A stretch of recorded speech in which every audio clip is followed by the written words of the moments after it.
Bienvenidos a esta nueva charla del primer festival basado en hechos reales. Como miembro de la organización y como moderadora de esta mesa les doy la bienvenida. Mi nombre es Luciana Mantero, soy periodista y tengo el lujazo de moderar esta mesa con tres grandes perfiladores o retratistas o biógrafos, que ahora vamos a hablar cuál es la diferencia de cada uno de estos formatos de periodismo narrativo o de no ficción. En esta mesa que se llama Atrápame si puedes. Y un poco el nombre que le pusimos los organizadores y los curadores de este festival tenía que ver con la magia de atrapar el alma, de retratar el alma o retratar un ángulo de un personaje que nos interesa, transformar esta persona en personaje, en un texto narrativo. Voy a presentar a estos periodistas y escritores. Tengo a mi derecha a Alejandro Ceselovsky. Alejandro es periodista, escritor y docente de la carrera de Comunicación Social de la Universidad de Buenos Aires. Es autor de Cristo llame ya, Crónicas de la avanzada evangélica en la Argentina, y de Trash, Retratos de Argentina mediática. Tiene el talento de hacer perfiles muy interesantes de personajes en general mediáticos y algo bizarros, con un estilo muy particular. Ya vamos a escuchar algún texto de él.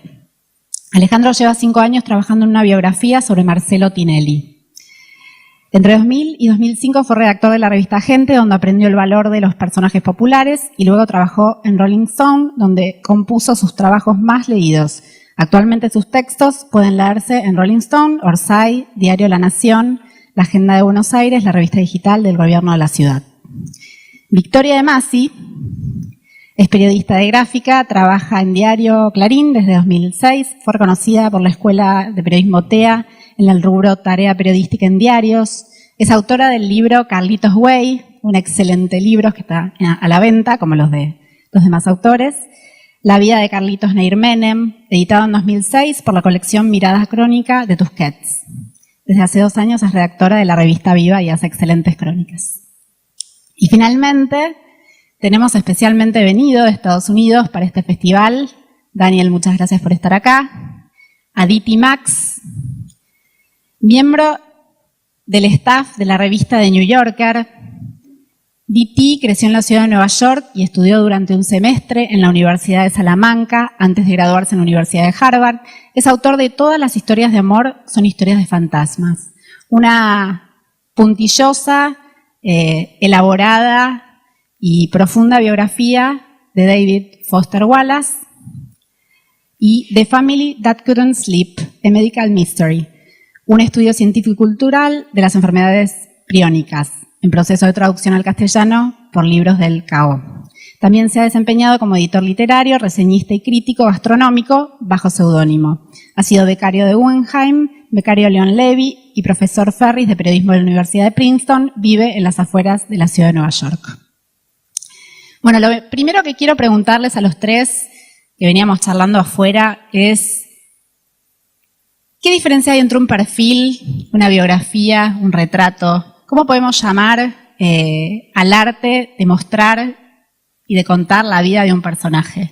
Y arranco con Alejandro porque sos mi primera víctima, el conejillo de Indias, porque bueno, estuvimos hablando de esto afuera y me parece que es importante que cuentes tu mirada. Sí, en principio me parece que un perfil no es lo mismo que un retrato, ni un retrato es lo mismo que una biografía, ni una biografía es lo mismo que una autobiografía. Son nombres distintos para textos de naturaleza distinta, tienen ambiciones distintas. Un perfil es menos ambicioso que un retrato y un retrato es menos ambicioso que una biografía. Tienen tamaños distintos porque nosotros los periodistas trabajamos con cajas y tamaños y cantidad de caracteres. Tantos años de ver la vida en caracteres con espacios nos han hecho entender la vida en caracteres con espacios. Entonces, me parece que esa es la primera diferencia, ¿no? Un perfil. ¿Han visto las dificultades que tenemos para nombrar las cosas en este género? Perfil o biografía o retrato o ¿qué hacemos? ¿No ficción o hacemos periodismo narrativo? ¿Crónica? ¿Qué es todo esto? La dificultad que se produce justamente de nominar, de nomenclar el género sobre el que trabajamos, tiene que ver con que es una hibridación, con que es un género híbrido, porque es un cruce, una fusión permanente de verdad, ficción, no ficción, literatura, periodismo. Y a mí me parece que el punto de partida de cualquier retrato, o de cualquier crónica, o de cualquier texto de no ficción, es asumir que no lo vamos a poder definir, que tenemos un problema de identidad. Lo digo yo que conozco algo. Que tenemos un problema de indefinición identitaria. Porque, a ver, si yo le pregunto a cualquiera de ustedes, le pido que se defina, se va a definir activamente por lo que es. Esta señora es una mujer, ¿sí? Una mujer que usa anteojos, ¿sí? Que lleva zapatillas rosas, digo, una cantidad de cosas que sí la definen, pero nunca se va a definir por lo que no es. Nunca me va a contestar, no soy un micrófono, no soy una botella de agua, no soy todo lo que no existe, porque básicamente no somos casi todo lo que existe en el universo, no somos. Entonces, ¿cómo es que algo se define por lo que no es? ¿Cómo que es que hacemos no ficción? Bueno, me parece que cualquier punto de partida, cualquier kilómetro cero del texto de no ficción, tiene que comenzar asumiendo este problema. Vamos a trabajar siempre sobre un piso que se mueve. ¿Iban a Little Park? ¿Alguien fue a Little Park? Alguno tiene que haber ido a Little Park. Había un juego que se llamaba el Showboat, que era había que caminar sobre unos pisos movedizos, y era muy difícil hacer pie. Es muy difícil hacer pie en este género, porque es un género de hibridaciones, porque es un género de fusiones, y este creo que debe ser el punto de partida para pensar cualquier relación con él, como para empezar. Daniel, hoy en tu taller hablaste de retratos, que vos hacés retratos. ¿Cuál te parece que es la diferencia entre biografías, perfiles, retratos? Bueno, pues no estoy seguro que lo sé. Perdón, pero para mí... ¿Dije algo? Es el tipo de pregunta que normalmente no entiendo bien, porque yo creo lo que llamamos un perfil en el New Yorker, siempre me ha parecido un retrato, la verdad, que siempre me ha parecido que es más amplio de lo que es un perfil, pero yo creo que lo nombramos un perfil porque es decir que tenemos las esperanzas modestas, ¿no? Que no creemos de poder saber todo. Aún más, pero lo voy a comer. Que es un método de señalar que tenemos esperanzas modestas, ¿no? Que no creemos poder entender todo de otra persona. Así el perfil es más modesto, más contenido. En cuanto a la biografía, pues una biografía es otra cosa, ¿no? Porque mi libro empezó como un perfil, digamos, un artículo sobre Wallace, después de su muerte, y después de haberlo acabado, quería escribir más. Entonces no podía escribir un libro de perfiles, así tenía que escribir algo que se llama biografía. Pero es otra cosa hablar de lo que es y no que lo es una biografía. Pero Me toca a mí. Bueno. Yo creo que un perfil es un recorte que hacemos los periodistas sobre una persona y que después a la hora de trabajarlo y de volcarlo en un texto lo convertimos en un personaje. Yo creo que un perfil, voy a ser un poco más breve, lo puedo definir por lo que no es. Un perfil no es un texto que escribiría una novia o una abuela o una mamá sobre una persona determinada, ¿no? Y creo que el punto de partida es que nunca vamos a saber con certeza cómo es esa persona. Es decir, nosotros podemos agotar todas las instancias de búsqueda, de investigación, hacer uso de todos los recursos narrativos, pero siempre sabiendo que ese que tenemos enfrente, el que por un tiempo largo nos va a tomar el tiempo, la cabeza, todo, bueno, nunca vamos a terminar de descubrirlo. Y creo que eso es lo apasionante de hacer perfiles. Bueno, ya que estás con el micrófono, aprovecho para seguir y preguntarte en este tono, ¿cómo surgió la idea de hacer una biografía, un perfil, en este caso de Carlos Nair Menem, y cuáles eran tus principales temores a la hora de retratar un personaje a fondo, ¿no? ¿Cuáles eran tus preocupaciones? ¿A qué temías? Bueno, yo hice un perfil de Carlos Nair porque lo que veía de él en la televisión no me alcanzaba. Pero además hice un perfil sobre Carlos Nair porque me parece que le fue negado el derecho primario de todo ciudadano, que es el de la identidad. Entonces, cuando él se presenta en el ciclo, en el reality show Gran Hermanos Famosos, que todos seguramente alguna vez vimos al menos pasar, él se presenta con el apellido materno, pero su cara era la cara de su papá. Entonces, la pregunta de mi trabajo era, ¿cómo hace uno para andar en la vida siendo negado por su propio padre? Siendo negado públicamente y teniendo una vida a escondidas, habiendo sido amenazado de muerte, habiendo tenido que exiliarse. Entonces el trabajo con respecto a Nair fue despojarlo de esa leyenda personal que él había construido mediáticamente. La verdad es que para mí sus apariciones televisivas eran accesorias en la investigación. Temores no tuve en el momento de trabajarlo porque vinieron después. Quizás en el momento de la escritura, cuando yo, pude ver que tenía una vida bastante mala, ¿no? Sobre todo por lo que lo rodeaba. Una vez me preguntaron si me amenazaron de muerte o algo por el estilo. Yo creo que sí, pero yo me di cuenta tarde. Así que la verdad es que no hubo en el momento riesgos de ningún tipo, sí una necesidad de hacer el trabajo más honesto posible, ¿no? Y en el caso tuyo, Diti, ¿qué te inspiró a escribir una biografía sobre Foster Wallace? Y tenías un coro de fans, sí, un gran grupo de fans respirándote en tus espaldas, ¿no? Sí, es verdad. Wallace, yo creo que lo conocen bastante aquí, pero en los Estados Unidos, después de su muerte, tenía una fama de un tipo bastante particular.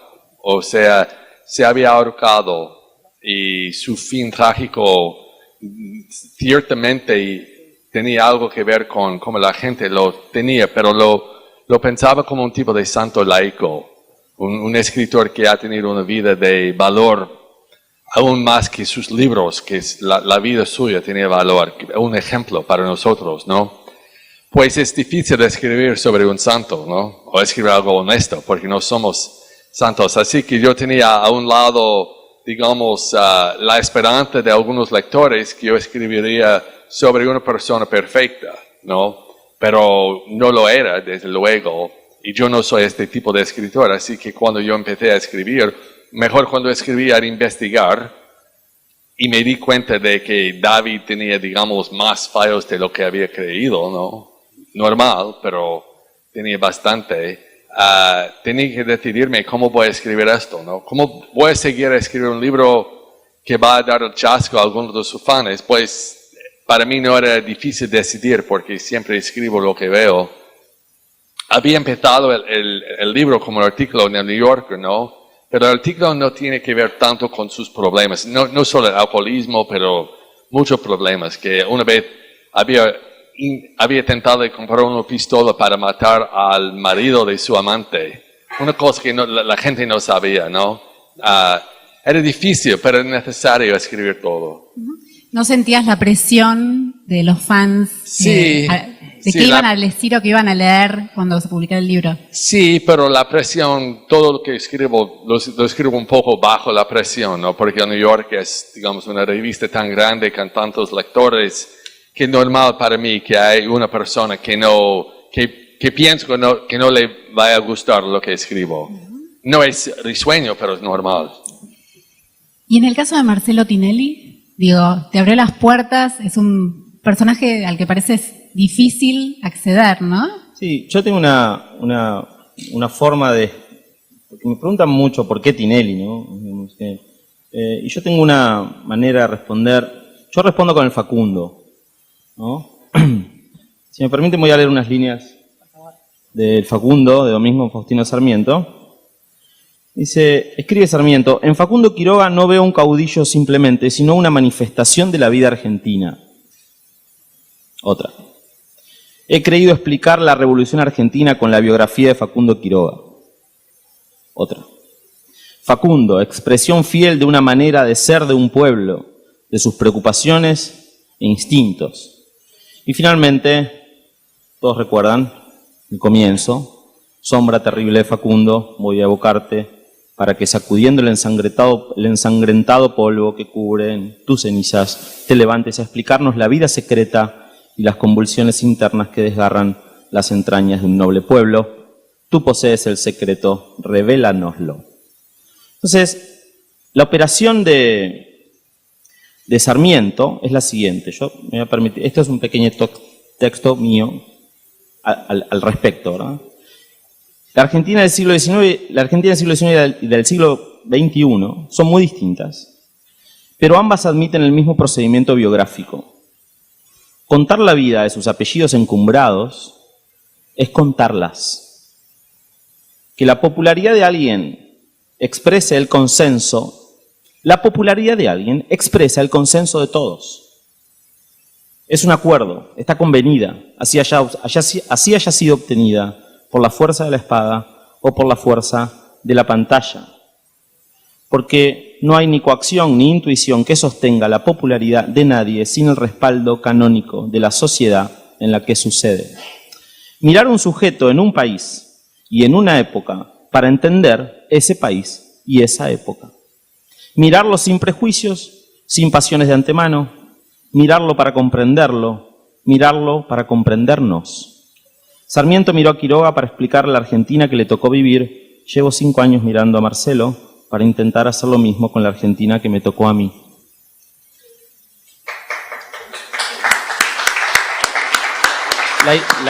Muchas gracias. La idea es, los sujetos entronados de una sociedad dicen a esa sociedad, no importa quiénes sean. Los sujetos encumbrados, convenidos, consensuados por un país, por un cuerpo social, por una cultura, hablan de ese país, de ese cuerpo social y de esa cultura, más allá de lo que digan de ellos mismos. Entonces, Marcelo por Marcelo a mí no me interesa tanto. Tinelli, no sé si tiene tanto para decir de Tinelli. Lo que Tinelli tiene mucho para decir es de nosotros como sociedad que lo ha elegido en 28 años de un programa que entra en la casa de todos durante todas las noches. Entonces, esa es la respuesta, de alguna manera. ¿Y qué descubriste, ¿no? de nosotros como sociedad a partir de investigar a Marcelo? Que los gordos van al arco, siempre, que eso somos, que somos gritones, tanos, un poco chantas, y que como creía Borges, no nos cuesta concebir los vínculos impersonales, nos cuesta creer en las identidades abstractas, la ley, por ejemplo, el Estado, y creemos profundamente en los vínculos tangibles, en las personas, en los amigos, por ejemplo. Yo creo que Marcelo es una condensación de la República. Marcelo nos condensa, nos dice, la primera línea del libro dice, Marcelo somos todos. Y creo profundamente en eso. Creo que es mirarlo, es mirarnos, y si yo consigo explicarlo, voy a estar cerca de poder explicarnos. En el caso tuyo, Victoria, ¿qué te mostró Carlos Nair Menem de la Argentina? Pensando en los personajes como un síntoma, ¿no? Y una muestra de lo que somos. En el momento en el que Carlos Nair estaba viviendo en Paraguay, quizás forzadamente porque su mamá había sido amenazada, en la revista Cara Gente, bueno, de esa época, Nicole Neumann estaba en tapa como la Lolita, ¿no? Argentina. Hay un contrapunto interesante en la vida de Carlos Nair respecto de la situación de nuestro país en ese momento. Argentina estaba como en exposición, digamos, estaba vendiéndose, y al mismo tiempo Carlitos estaba escondido o, en este caso, exiliado. Me resultaba interesante este contrapunto y por eso Nair es una especie de excusa, entre otras, para contar un momento de ese país.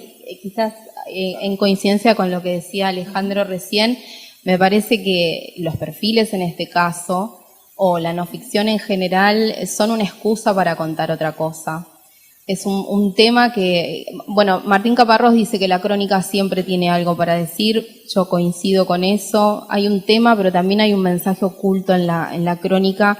Ojalá los lectores estén disponibles para esa lectura. La crónica siempre dice algo más. En este caso, mi idea era contar a Carlos Nahir, pero también contar eso que estaba pasando en nuestro país. Perdóname, y además de eso, vos contaste a su padre. Estabas contando en un libro a dos personas y a otra persona profundamente desde un aspecto que nadie había enfocado. Sí. Fue difícil, Nahir, pero además era difícil porque todos los personajes que rodean a Carlos Nahir son un libro en sí mismo, ¿no? Entonces, Menem era una persona para ser contada, tuve que rodearlo de voces porque el expresidente nunca accedió a hablar sobre su hijo. Quiero decir, nunca me dio la entrevista, pero en realidad lo que estaba haciendo, yo un tiempo después entendí su silencio, era no hablar de su hijo. Pero también intenté contar a la mamá de Carlos Nahir, que es una mujer que fue diputada de la Nación, es decir, hubo una carrera política ahí, y bueno, su historia no estaba contada, se suicidó de una manera espantosa. Entonces, bueno, la idea era como contar eso, ¿no? Que él era solamente una excusa para contar todo lo que lo rodeaba. ¿Te contesté la pregunta? Sí. Ah, genial. Sí, por favor. Toma. Está bien, acá. Está bien. Yo quisiera saber, Daniel, tu mirada acerca de este punto, ¿no? Que si biografiar en profundidad a un sujeto implica también biografiar en profundidad la cultura a la que ese sujeto pertenece. Si ese sujeto habla solamente por sí o habla también por el mundo que lo entronó. Sí. Bueno, yo diría que sí, enfáticamente, que una figura tiene que tener más que ver con la cultura. Una persona siempre es interesante, pero si vas a escribir una biografía, vale la pena elegir o escoger una persona que puede representar algo más. O, por ejemplo, eso, cuando leíste algo, me acuerdo un trozo aquí del prólogo de todas las historias que voy a leer, y no son mis palabras, son palabras de un blogger al sitio de Millions después de la muerte de Wallace. Y antes de la biografía y antes de mi artículo escribió esto que a mí me parecía perfecto, ¿no? No lo podía superar, así que lo cité. Escribió que Wallace fue como una caricatura extrema de muchos rasgos generacionales. Polímata, irónico, brillante, confundido y sometido a una fuerte presión por aparentar. Eso para mí es Wallace, la generación, digamos, en los años 90, ¿no? En los Estados Unidos. Una época en la cual había una fuerte presión de encontrar un significado en la vida que era más que la ironía, más que los chistes de Letterman, más que la literatura irónica de los años 70. ¿Y cómo se accede a un personaje sin tener contacto directo con él?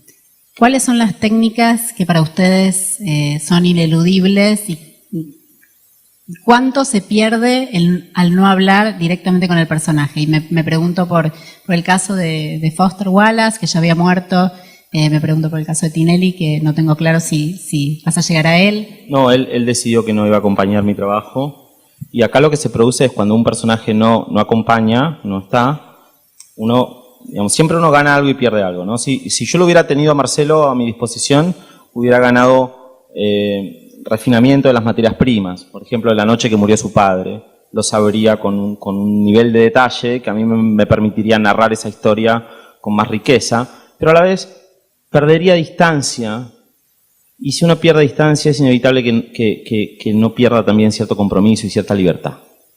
Entonces, como no lo tengo a Marcelo, porque él decidió que no iba a dejarse entrevistar por mí, yo perdí el refinamiento, los detalles de algunas composiciones que necesitaría para terminar de componer una escena, un momento de la vida, pero gané muchísima libertad crítica.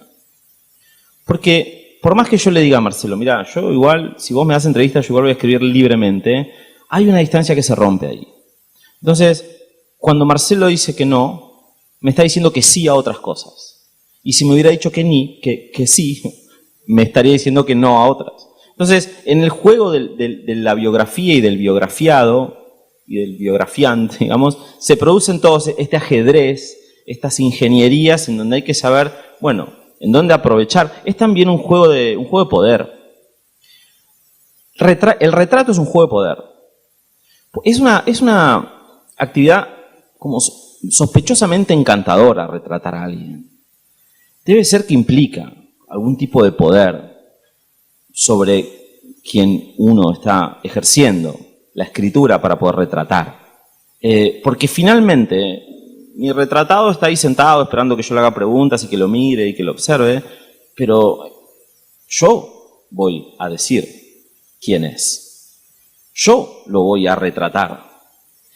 Y hay algo más todavía, en una especie ya de napa ulterior, que es que finalmente, fatalmente, todo retrato es un autorretrato. No hay manera, no se puede evitar esta pulsión de la subjetividad, porque si yo digo cómo sos, son elecciones mías, provenientes de mi campo subjetivo, elecciones que yo estoy tomando para decir cómo sos. Finalmente, en esas elecciones, yo estoy diciendo cómo soy. Así que, después de esta pequeña juego lógico, yo llego a la conclusión de que retratar es siempre retratarse. En el caso de Foster Wallace no hubo, Sí. pero hubo cartas. Sí, las cartas. Yo, escribí el artículo en el New Yorker que era larguísimo, unas 10,000 palabras, ¿no? Pero cuando empecé la biografía tenía un momento de profundo miedo porque cómo iba a capturar la voz de Wallace. Se había muerto, ¿no? Y sus amigos lo conocían, pero nadie te conoce de profundo, ¿no? Finalmente, especialmente Wallace era una persona escondida, ¿no? No quería que se conociera. Fue difícil, pero me acuerdo la primera vez que hablé con un amigo suyo y pregunté, ¿tenéis cartas? Y ese me dijo, muchas. Porque resulta que a Wallace le gustaba mucho escribir. Cuando no podía escribir las novelas y tenía muchos problemas en cuanto a escribir en los últimos años de su vida, en vez escribió cartas. Y las cartas son increíbles, ¿no? La primera vez que tenía unas cartas a leer y empecé a leerlas, me di cuenta que esta biografía no podría fallar porque la voz vivía, ¿no? La voz, él había muerto, pero la voz seguía en sus cartas. Así que para mí, lo que dice Alejandro, sí, estoy completamente de acuerdo que una biografía son autobiografías, ¿no? Y un retrato es un autorretrato, pero en el caso de cómo construir esta autobiografía de Wallace, para mí las cartas eran la voz que yo podía, cuando dormía, pensaba en las cartas, cuando comía, pensaba en la voz de las cartas, porque la voz de las cartas era además distinta de la voz de las novelas, que yo conocí bastante, todo el mundo la conocía, ¿no?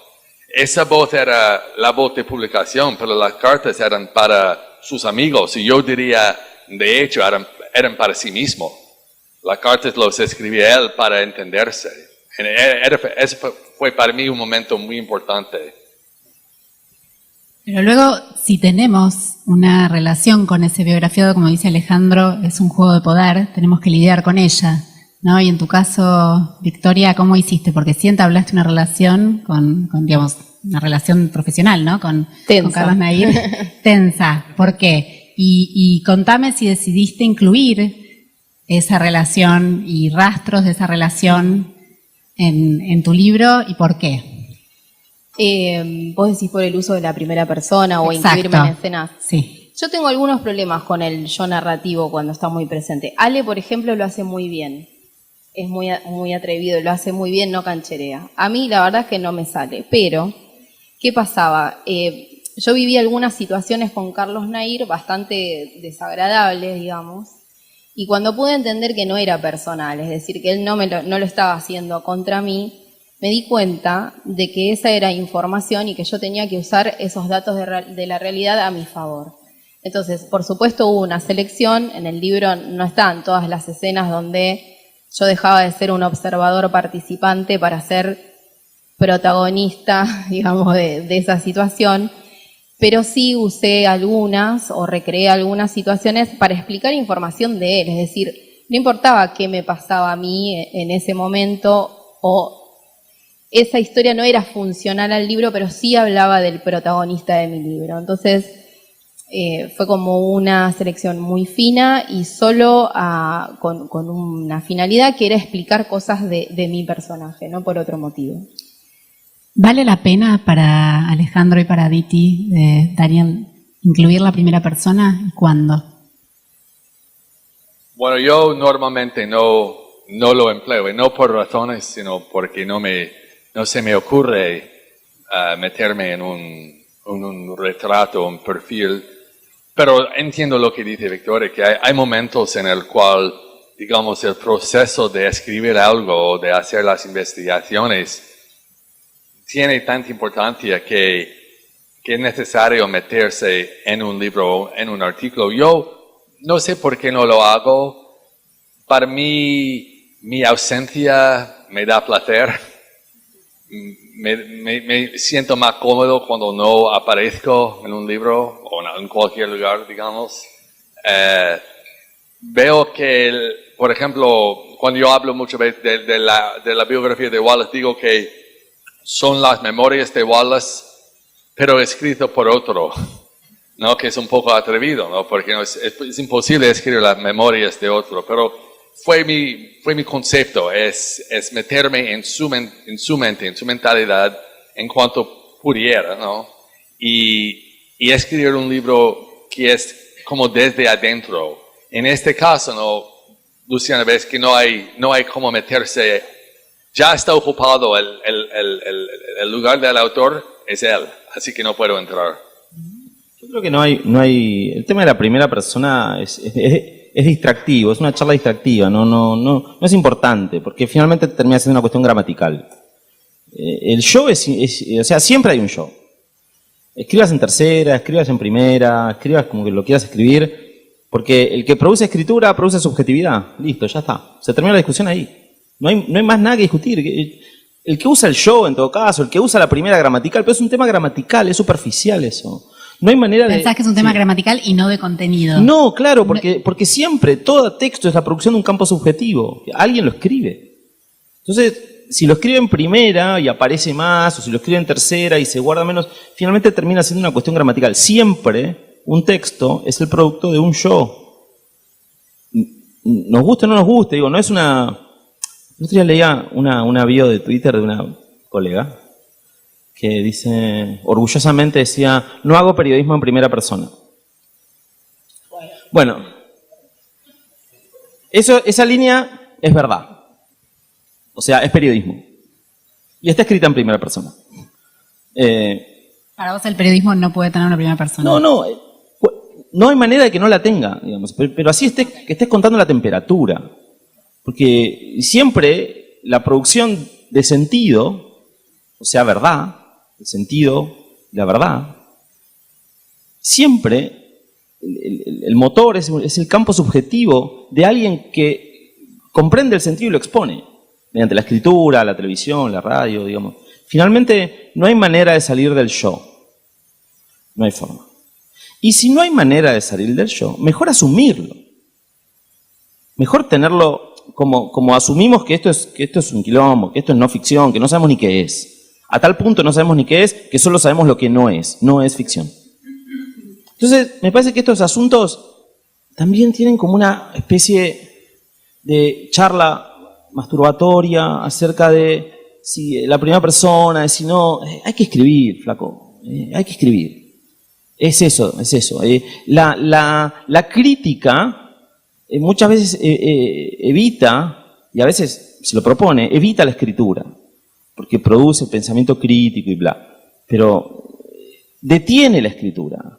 No podemos salir del yo, no hay manera. Así que escribamos desde el yo, escribí en tercera, escribí en primera, escribí como quieras, pero escribí. Y hablando de escritura, me gustaría pedirle a Victoria, los tres panelistas eligieron 1, 2, 3 párrafos de sus perfiles, de sus biografías, de sus retratos, para poder compartir con ustedes y ponerlos en clima, así que le pido a Victoria si quiere arrancar con su lectura. Hay primera persona acá. Ah, bueno. No creo que un perfil sea un retrato de uno, también quiero decir eso. Bueno, es un fragmento del primer capítulo de Carlitos Way y dice así. Carlos Nair dobla en la esquina y toca bocina. Se detiene y abre la puerta del acompañante para que suba. Usa lentes de sol de marco blanco, son gruesos, amplios, apenas dejan afuera la nariz y la boca, rodeada de una barba de días. No se abrochó el cinturón de seguridad, pero sí pasó la correa por detrás del asiento y trabó la pieza en el enganche para evitar que sonara la alarma del auto. Ahora va a hablar Nair. Este Siena es una poronga. Y Flavio es un pelotudo porque no me avisó. ¿Escuchás? El motor, ¿ves? Mirá, no tiene frenos. Este auto es una poronga. Esta mierda se para, no lo puedo creer. A ver, correte. Me tapás el espejo, baja el vidrio que tampoco tiene aire y la gente es boluda porque lo compra. El auto no tiene frenos, serán el líquido de frenos, las pastillas o los discos. No importa, no frena, va derecho, dobla pesado, la caja se traba y los cambios no pasan. El Siena corta el aire como una tijera, sin detenerse en los semáforos. Quiero helado, vamos a comprar, dice Nair. Yo pregunto cómo vamos a hacer para estacionar sin frenos. Entonces él tira todo el cuerpo hacia la derecha y siento el roce de su brazo en el mío y el humo del parisien que fuma en la cara. En una maniobra precisa, acciona el freno de mano y quedamos frente a la puerta de Grido. Apaga el motor y baja del coche. En la vereda le da una última pitada al cigarrillo y lo arroja al cordón, sin mirar. Ahora lo veo de pie, jeans oscuros, zapatillas negras, delgado como una bicicleta. Entramos en la heladería y la gente lo mira, se codea, lo señala sin discreción. Pero él no registra nada. Achina los ojos y lee el cartel que ofrece los gustos. ¿Vos de qué querés?, me pregunta. Chocolate con almendras, digo. ¿Y eso es un gusto? Ponele dulce de leche, flan, tiramisú y ese que quiere ella. El heladero completa el kilo y Nair me pide 1 peso. Sé que tiene cambio porque veo su billetera, pero me lo pide igual, en voz baja, como en secreto. Le doy un billete y se queda con el vuelto. La cajera estira la bolsa, que viene con unos cucuruchos de regalo. Con un movimiento breve de mentón, Nair me indica que la agarre, mientras él busca el heladero.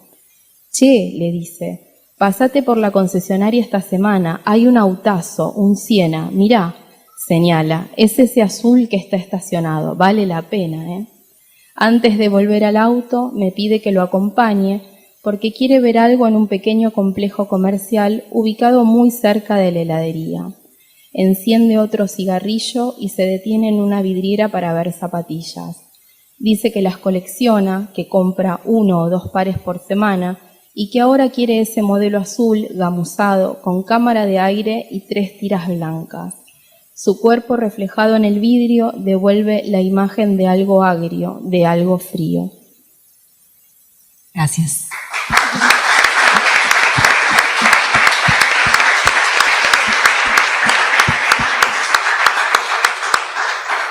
Vos decías, Victoria, que no estabas de acuerdo con que todo retrato, toda biografía es un retrato del yo. Yo he llevado Contanos. el tema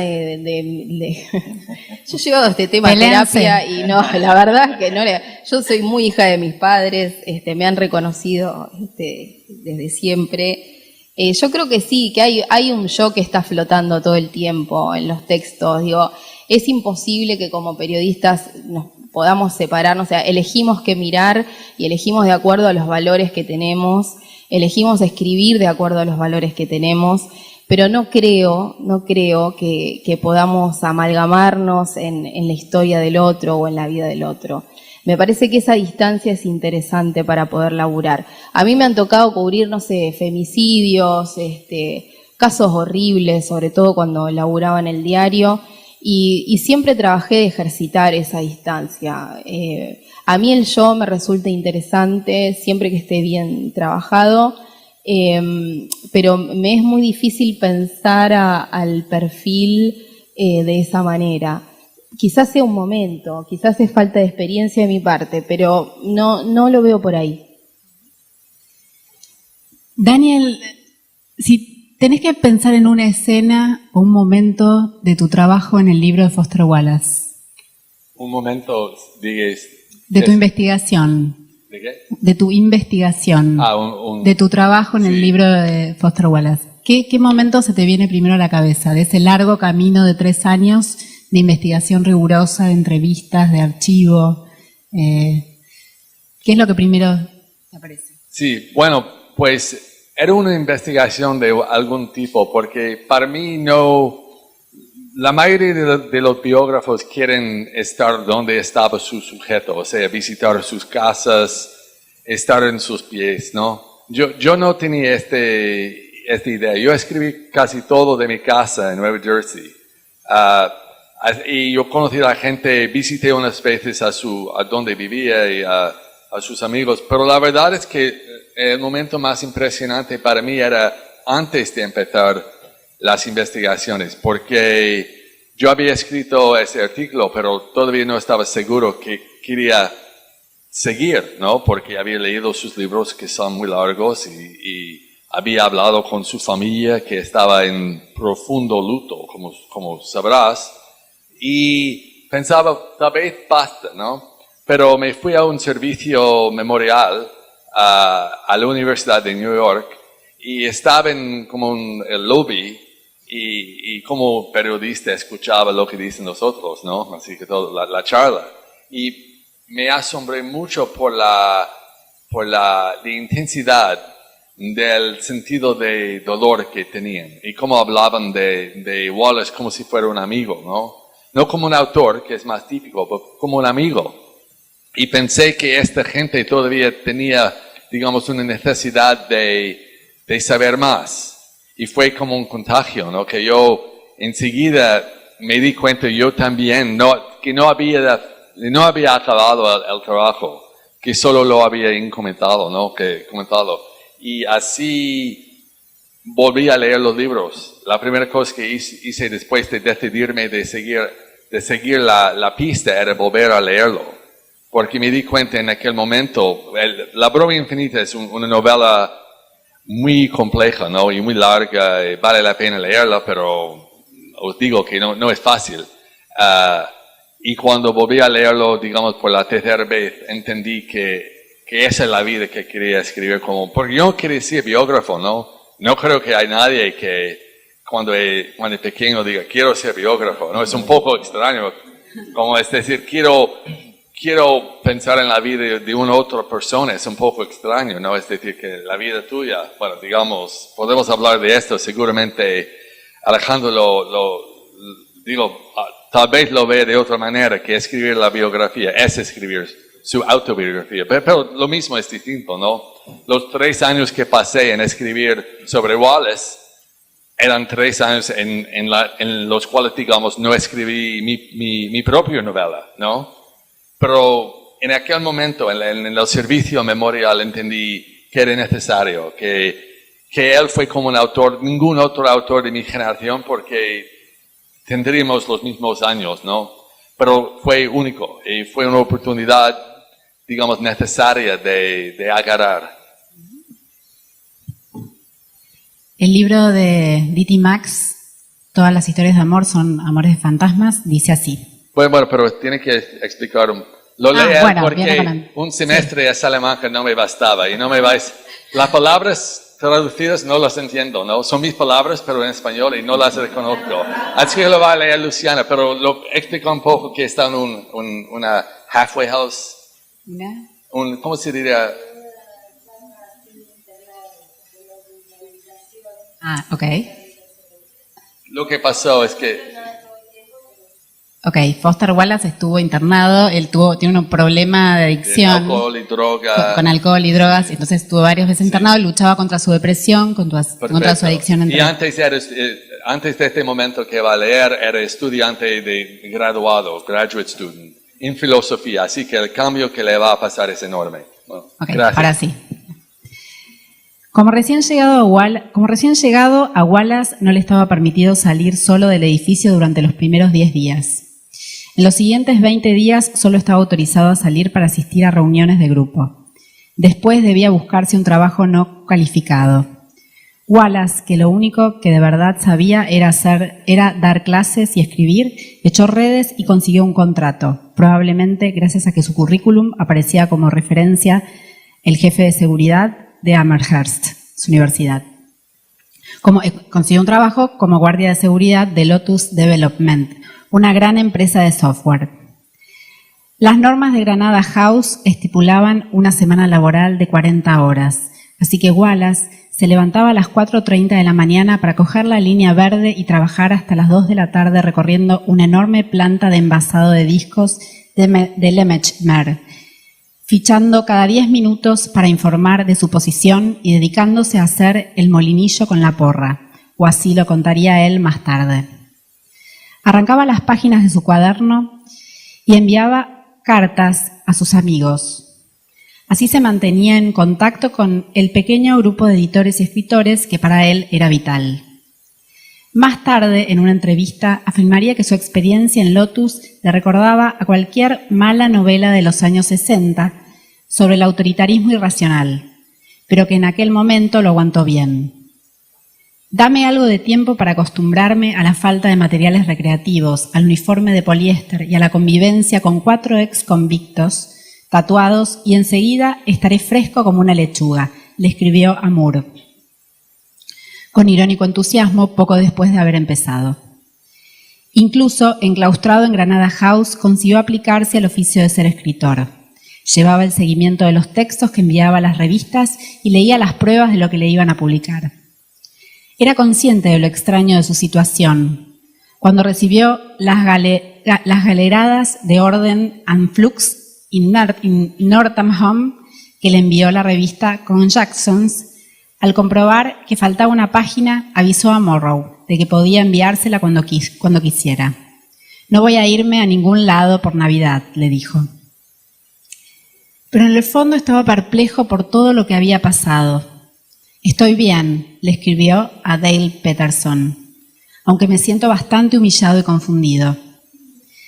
En Granada House compartía una habitación con pinta de barracón, con otros 4 hombres, uno de los cuales, le dijo por carta a Rich C., había sufrido un infarto puesto de cocaína y tenía el lado derecho atrofiado. Señor Howard, le escribió a su editor de Norton, aquí todo el mundo tiene un tatuaje o un historial delictivo, o ambas cosas. A Peterson le contó que la mayor parte de los tipos de la casa son reclutos en libertad y si bien son gente que básicamente no está mal, tampoco es el grupo con el que me he sentido más cómodo en mi vida. Heavy metal, camisetas negras y Harleys, tatuajes explícitos y conversaciones sobre los distintos tipos de condenas carcelarias, agentes de libertad condicional, heridas de bala y Walpole, la cárcel más estricta de Massachusetts.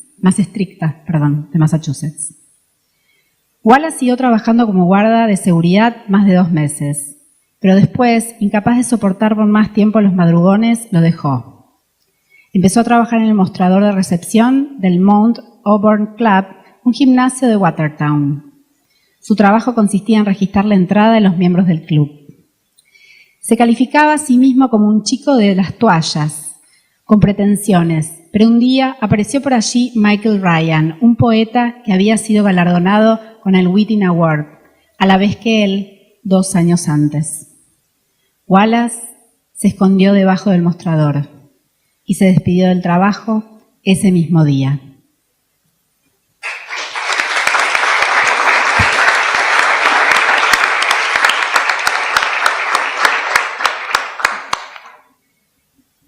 ¿Por dónde empieza en una investigación para escribir un perfil, una biografía, un retrato? ¿Cómo es su metodología de trabajo? Por la fascinación. No nada comienza en otro lado que no sea en un pulso de fascinación con algo. Es un momento sin lenguaje todavía, sin razón crítica ni aparato lógico. Primero es fascinarse con algo, con alguien. Primero es el pulso eléctrico, lo que Sandino Núñez diría la experiencia uterina, de el puro sistema nervioso frente a un acontecimiento, frente a la experiencia vital del mundo, una escena o un personaje que de golpe se queda con tu atención. Ahí comienza cualquier texto. Todo lo demás es literatura. ¿Por qué me interesa un personaje o por dónde empiezo a investigar? ¿Cómo es tu metodología de trabajo y por dónde empezás? Yo voy a ser poco solemne, pero la verdad es que empiezo por Google a investigar. Después viene una tarea enorme y en general eterna, pero Carlos Nair es mi primer perfil. En Revista Viva, que es donde trabajo, hago algunos personajes. La verdad es que a mí personalmente los que me interesan son los personajes que aparecen como al costado de la foto, ¿no? Piensen en una foto de un festejo de un cumpleaños. Bueno, a mí no me interesa el cumpleañero, sino ese tío que está por ahí medio perdido. Me parece que ese siempre es el que sabe el fondo de la historia.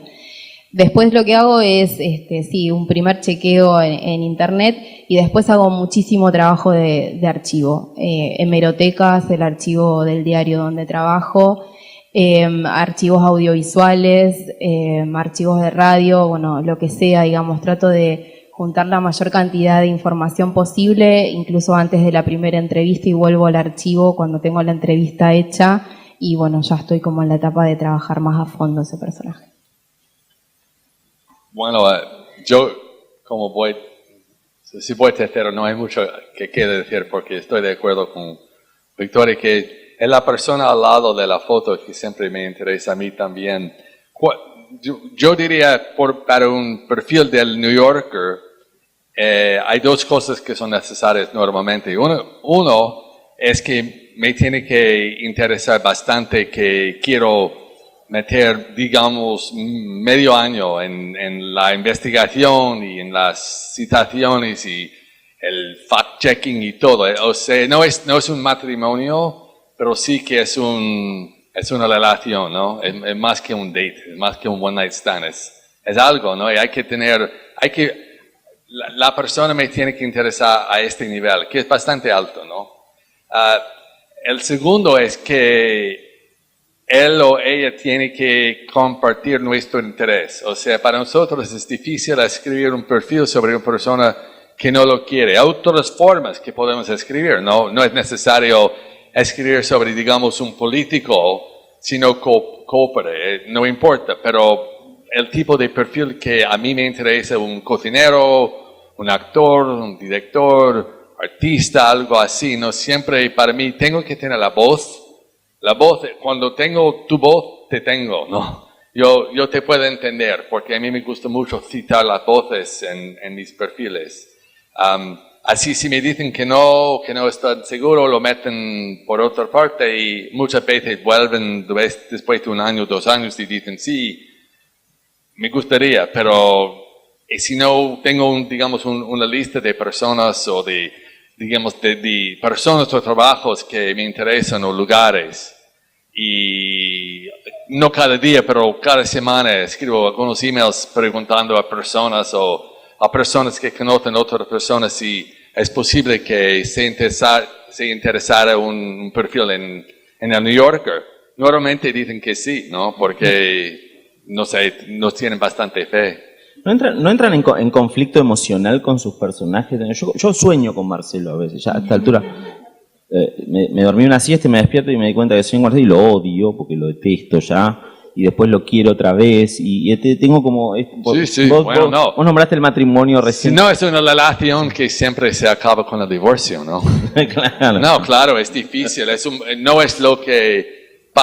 ni para mí ni para el otro es lo que pensamos, ¿no? Siempre hay la desilusión, es normal, pero en ese sentido también es una relación, ¿no? No es fácil, no es nada liso, digamos, ¿no?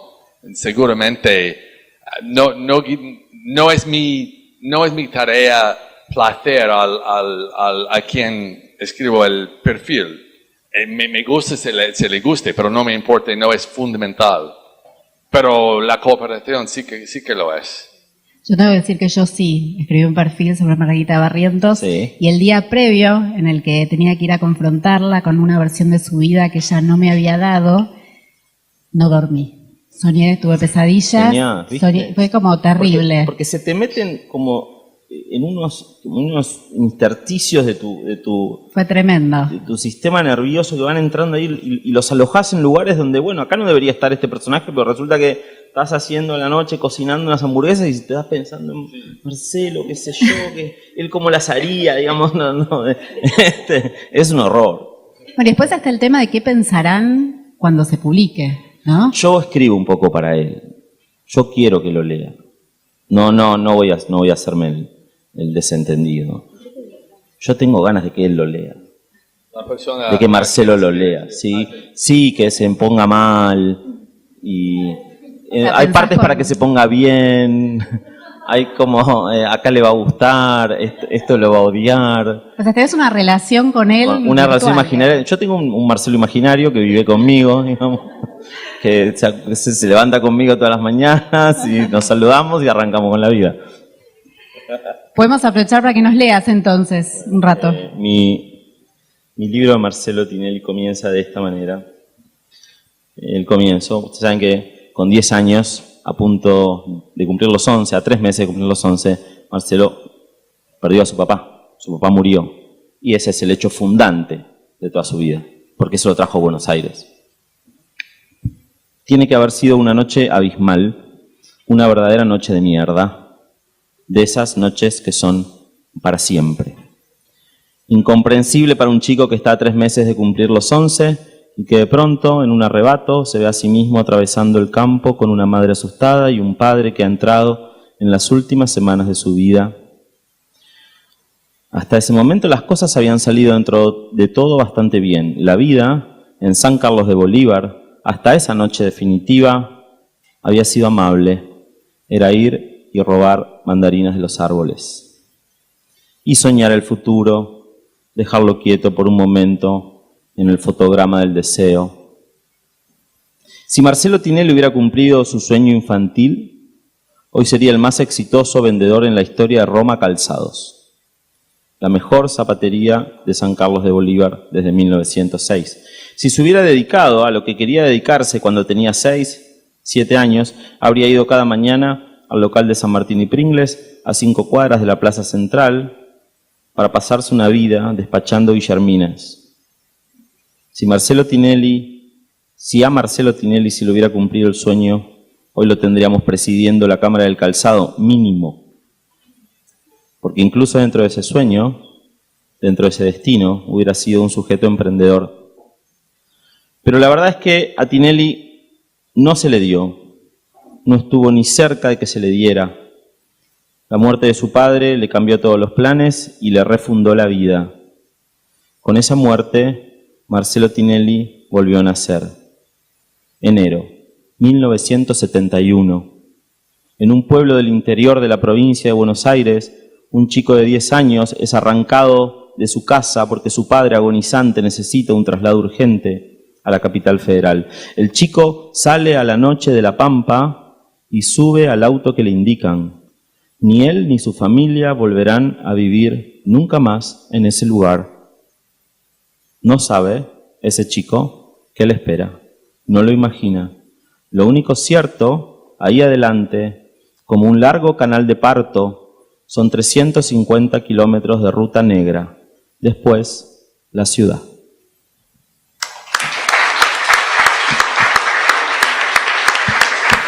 Muchas gracias. ¿Cuándo vamos a poder leer esa biografía? Contanos. Me lo pregunto todos los días. Hay un momento en el que uno deja de hacerse esa pregunta. Porque si no, eso es una pregunta de mercado. No sé, ya no sé cuándo. Sé que un día va a estar. Yo nunca dejé de trabajar en este libro. Ayer me lo encontré a Boido en unos... el editor que espera hace 5 años que le entregué. Ya me pagó todo. Y Y bueno, un día va a estar, es trabajar. El libro tiene 3 partes, estoy terminando la segunda, esperando que Claudio Villarroel se digne a contestarme unos mails que le mandé. Son muy difíciles las entrevistas, nadie quiere hablar de él.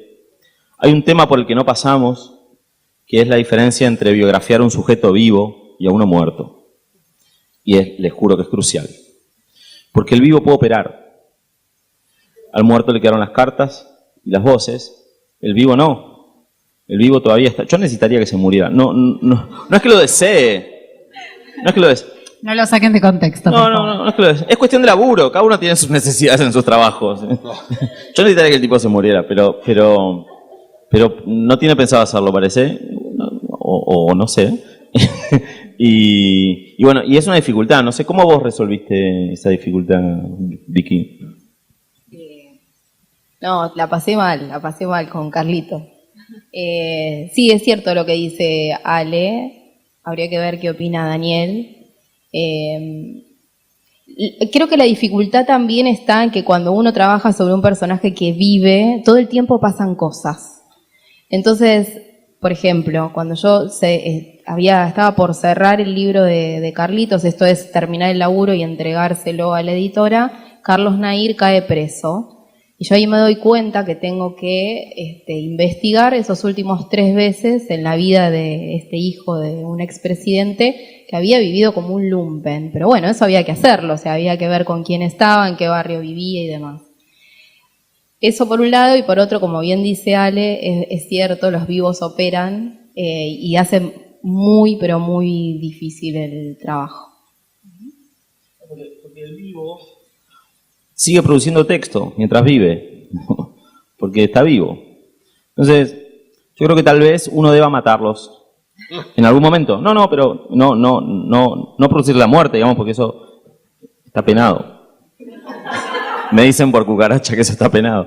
Quiero decir, uno debe concluir en un momento. Yo tengo mi libro, mi biografía de Marcelo termina en un momento, que tiene que ver con él y su padre otra vez, y con él y su hijo, una noche, y decidí que ahí terminó.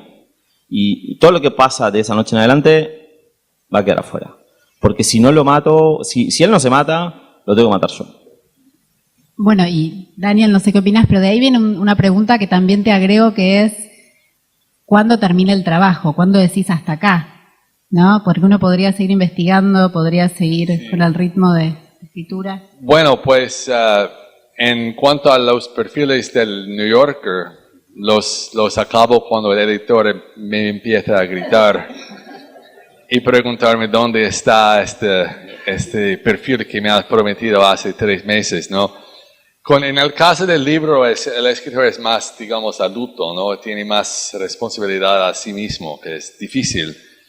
Yo no creo que me interesaría escribir sobre una persona viva por razón más práctica, que lo que decís es verdad, ¿no? Y me acuerdo que cuando yo escribí sobre Wallace, tenía la idea de una historia que tenía el comienzo y el final. De hecho, lo metí en el libro, ¿no? Que empieza, no sé si en español sigue como en inglés, pero creo que sí.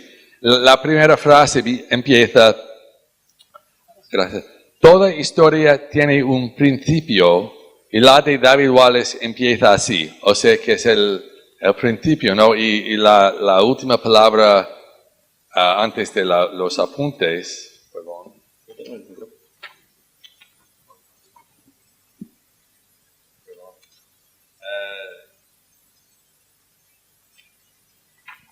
Bueno, y acaba así, con la última frase, no llegó a completarlo, su novela, nunca a su entera satisfacción. Nadie hubiera querido para él este final, pero fue él que él eligió. O es decir, que es una historia completa, ¿no? La primera frase y la última frase es como una historia, es para señalaros que ya tenemos todo. Pero eso, bueno, me interesaba mucho cuando lo escribí, pero normalmente el problema, cuando escribes un libro, por lo menos en los Estados Unidos, el sujeto te puede molestar bastante, ¿no? O sea, es difícil, eres como una ballena, el sujeto es como el tiburón, ¿no? O sea que una biografía va despacio. Y si al sujeto no le gusta un intercambio de emails, tienes problema. O si hablas con un amigo y el amigo le dice, bueno, no estoy seguro que esta biografía te va a gustar, bueno, otro problema. Es demasiado difícil. Yo personalmente tengo bastantes problemas en la vida. No me hace falta otros de este tipo porque son inagotables, ¿no? Una vez que empiezan, digamos que un libro te cuesta 3 años de trabajo, ¿no? Imagínate, bueno, no sé cómo lo has hecho, ¿no? Con una persona viva, es increíble. Para mí, imposible imaginar, ¿no? Yo tendría solo el pelo así. A lo mejor tenemos otro marco legal también, Sí. Y eso también ayuda, digamos, en el caso nuestro, digamos, que estemos legislativamente tan atrasados, nos ayuda a poder sortear algunas dificultades que seguramente en los Estados Unidos no son posibles porque el biografiado está más respaldado probablemente desde el campo legal, desde las acciones que puede poner en marcha. No es solo las acciones, también es la vida que tiene el biógrafo mientras escribe. No es que lo pueden bloquear, depende, porque pueden bloquearlo con el derecho de copyright, no sé cómo se dice en español. ¿Cuál es la palabra? Sí, copyright. Copyright, no. Eso es la ley, pero también hay cosas fuera de la ley, la cooperación. También es el sentido que el biógrafo tiene de sí mismo, ¿no? Yo no quiero ser la persona que molesta en esta manera si no fuera un tema increíble. Y Claro, el sujeto siempre igual entrega información, digamos. Es cuestión de encontrar la perspectiva correcta para apreciarlo y para mirarlo. Marcelo Tinelli se compra un campo y le pone Macondo. Bueno, es como que te compres un gato y le pongas Beatriz Viterbo y te pregunten si leíste la LEF, digamos, pues lo leí, quiero que me lo pregunten. Entonces, esas cosas tan de Marcelo, tan nuestras, se pueden leer en asuntos que son públicos. El tema es poder construir sentido con la información pública que el sujeto entrega.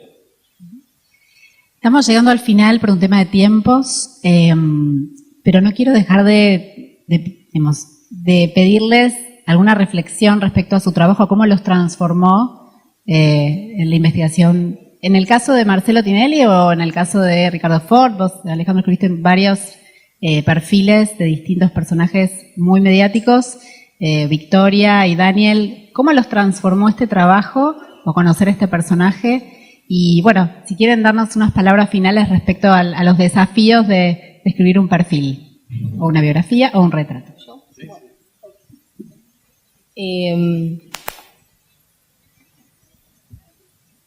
Yo aprendí que no podemos hacer periodismo urgente en los términos en los que nos están proponiendo hacerlo. Estamos hablando de trabajos a largo plazo, ¿no? Un libro es un trabajo a largo plazo que nos lleva mucho tiempo, años de investigación, muchos meses de escritura. Y que un poco lo que decía al inicio de esta charla, que es empezar a hacer el perfil con la certeza de que nunca vamos a saber cómo es esa persona a la que estamos perfilando. Y creo que esa es una operación que está bueno para que lo usemos a nuestro favor. Aprendí que hay que permanecer, que hay que mirar, que hay que aprender a mirar y que hay que estar disponible para la escucha.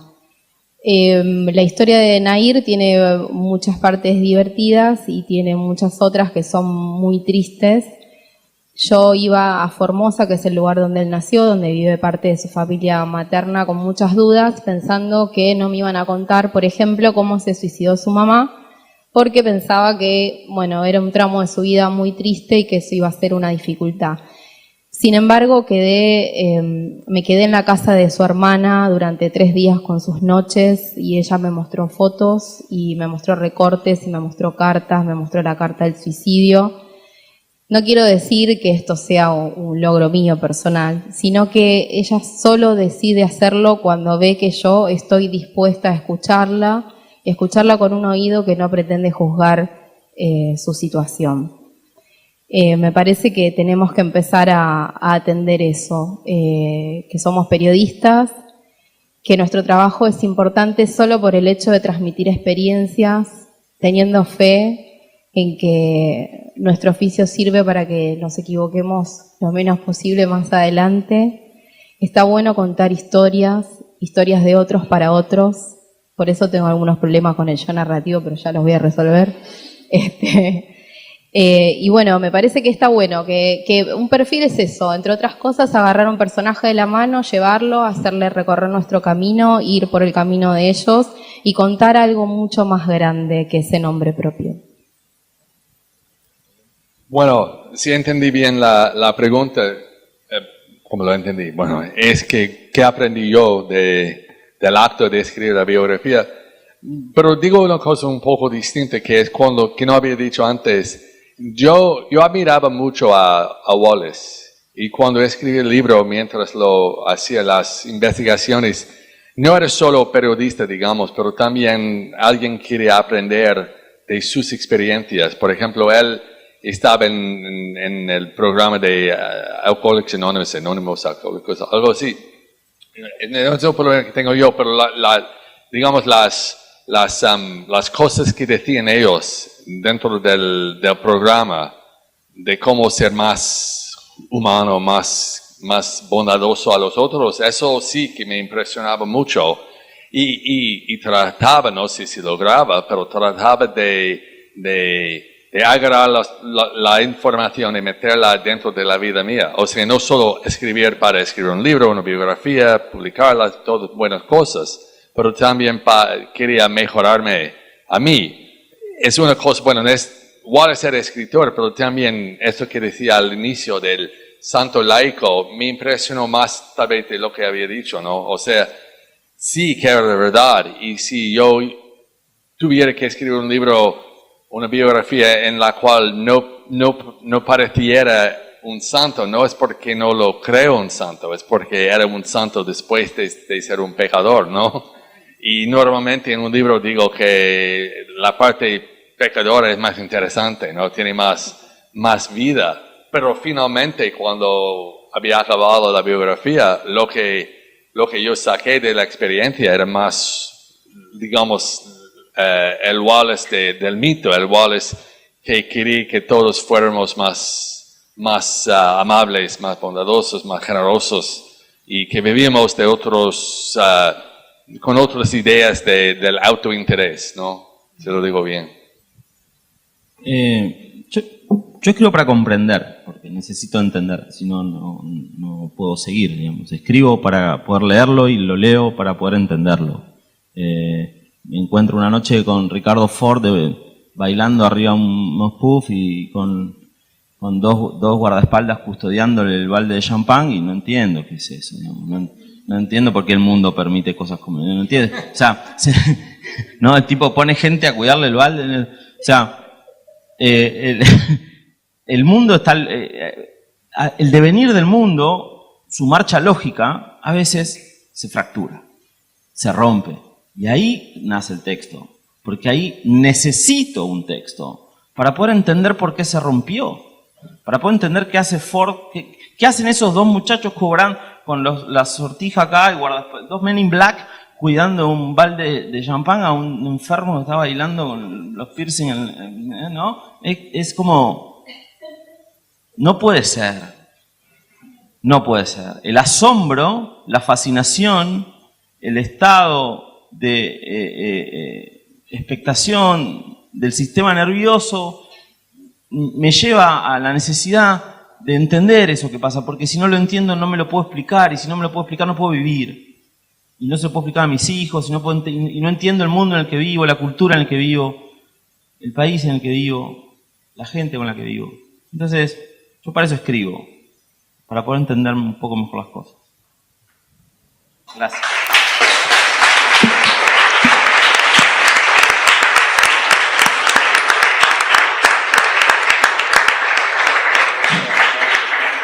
Bueno, brevemente muchas gracias a los tres por estar. Daniel, Vicky, están charlando ahí, no me escuchan.